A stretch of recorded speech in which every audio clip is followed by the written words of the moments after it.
Talked about him in the preseason, said he was going to have a role. Did we think he was going to lead the NFL in rushing touchdowns? Hell no! Did you play fantasy football this season?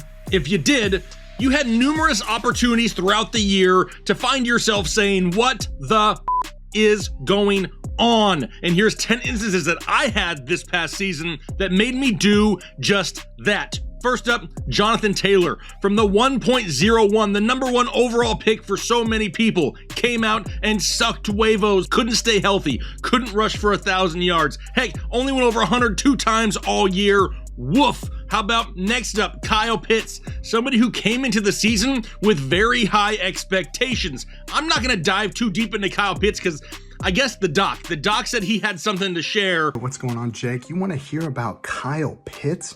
Dude, let me tell you about Kyle Pitts, okay? Talk about a guy just absolutely disappointing fantasy owners across the board. Didn't matter if you got a steal in the 5th round. Didn't matter if you took him in the 3rd round. All that matters is that Kyle Pitts absolutely sucked. I thought that it was impossible for someone to bump our Kyle, off my list of the worst Kyles I know. And then Kyle Pitts' 2022 season showed up. Well, okay then.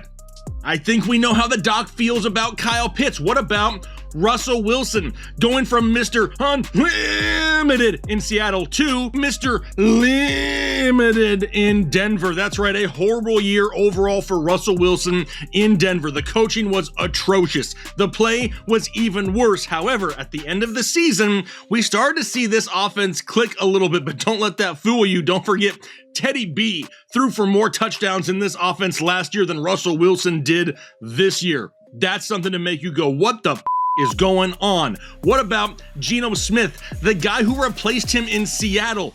What a bounce back. This guy hadn't been a starter since 2014. The last time he was a starter, he had 13 touchdowns in the season and 13 interceptions. This year, 29-9. He kept the Seattle Seahawks in the playoff hunt all year long and just set a franchise record in passing yards with 4,282 passing. Yeah, you guessed it, Russell Wilson, who had a franchise record 4,219. Then we go down to Justin Fields, absolutely just flipping the switch. The first 6 games of the season, he had 5 touchdowns and 6 turnovers. Over the next 6 games of the season, had 16 touchdowns and 5 turnovers, including 6 straight games with rushing touchdowns. Justin Fields carried a lot of people. He went the hell off in the middle of the season. Kind of struggled there to end the season, but hey, the Bears, they get the number 1 pick, I guess, next year.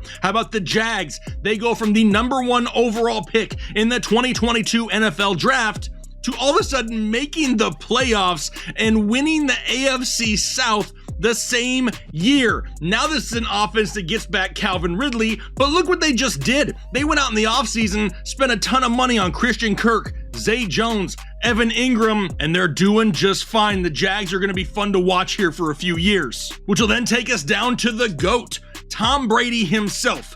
For the first time in his career, is going to the playoffs despite not finishing over 500. That's right, the Tampa Bay Buccaneers, a below 500 team, going to the playoffs. This is the first time in Tom Brady's career that he hasn't hit 10 wins in a season since 2002. I had just graduated high school like 2 years prior to that. That is absolutely crazy. What about Brock Do-'em Dirty Purdy? That dude came in after we lost Trey Lance, and then we lost Jimmy G, and now all of a sudden we have Mr. Irrelevant, the last pick in the draft, somebody that nobody has any idea who he is. No biggie. 6 starts, 6 wins, 14 total touchdowns for Brock Purdy, who led the San Francisco 49ers into an absolute heater during the NFL playoff season. What about Jerrick McKinnon being probably one of the biggest league winners in fantasy football? 9 of his 56 receptions on the year were for touchdowns. However, coming into week 13, he only had 387 total yards on 29 receptions and 1 damn touchdown touchdown. Over the final 5 weeks of the season, 356 yards total, 27 receptions, and 9 touchdowns. Jerrick McKinnon carrying a lot of people to some fantasy championships. And then what about Jamal Williams? Talked about him in the preseason, said he was going to have a role. Did we think he was going to lead the NFL in rushing touchdowns? Hell no, but he pretty much did wire to wire after getting 2 rushing touchdowns that first week of the season against the Philadelphia Eagles. Went on to have 5 games on the season with double-digit touchdowns. Jamal Williams leading the league in rushing touchdowns, a total what the moment in fantasy football. But there were a ton of moments like this during the 2022 NFL season. What I want right now is for you to leave a comment down below on the moment that made you say, what the is going on? There's a ton of things to talk about out there, and I'm looking forward to talking to you guys down below in the comment section. Hit the like button, subscribe if you haven't already, and we're looking forward to some NFL playoffs. Woo!